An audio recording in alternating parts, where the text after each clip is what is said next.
সারা বিশ্বব্যাপী চলছে কোরআনের আলোকে নিভিয়ে দেওয়ার জন্য। সারা বিশ্বের সমস্ত শক্তিগুলো এক হয়ে পড়েছে। সারা বিশ্বের সমস্ত শক্তিগুলো কোরআনের বিরুদ্ধে উঠে পড়ে লেগেছে। বর্তমান বাংলাদেশের বিরুদ্ধে ষড়যন্ত্র মোদী সরকার করে যাচ্ছে।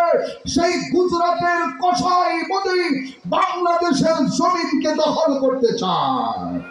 মুসলমান আমাদের ভাই, আমি জানিয়ে দিতে চাই মোদী সরকারকে সুস্পষ্ট ভাবে আমরা কথা জানিয়ে দিতে চাই, তোমাকে মনে রাখতে হবে এই বাংলার জমিন আমরা স্বাধীন করেছি 30 লক্ষ শহীদের রক্তের বিনিময়ে।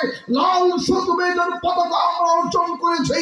সেই লাল সবুজের পতাকা আমরা শরীরের রক্ত বিন্দু থাকা অবস্থায় কাউকে কেড়ে নিতে দেব না।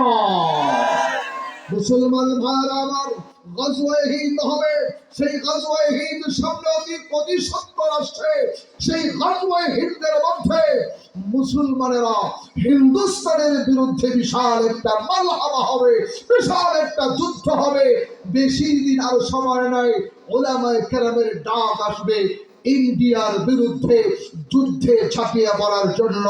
আমি আপনাদেরকে শাহাদাতের তামান্না নিয়া, সেই শাহাদাতের তামান্না আল্লাহর কোরআনের আলোকে সমন্বিত করার জন্য শপথ দিয়ে আপনাদেরকে বলছি, আল্লাহর কোরআন হাতে নিয়ে বলছি, আপনাদের কাছ থেকে শপথ চাচ্ছি, যদি মোদী সরকার এই কোরআনের আলোকে নিভিয়ে দেওয়ার জন্য বাংলাদেশের আক্রমণ করে বসে, সেই মোদী সরকারের বিরুদ্ধে তোমরা ঝাঁপিয়ে পড়ার জন্য যুদ্ধের ময়দানে যার যা আছে তা নিয়ে ঝাঁপিয়ে পড়বে।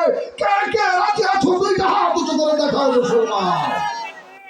নারে তাকবীর, নাসরুন।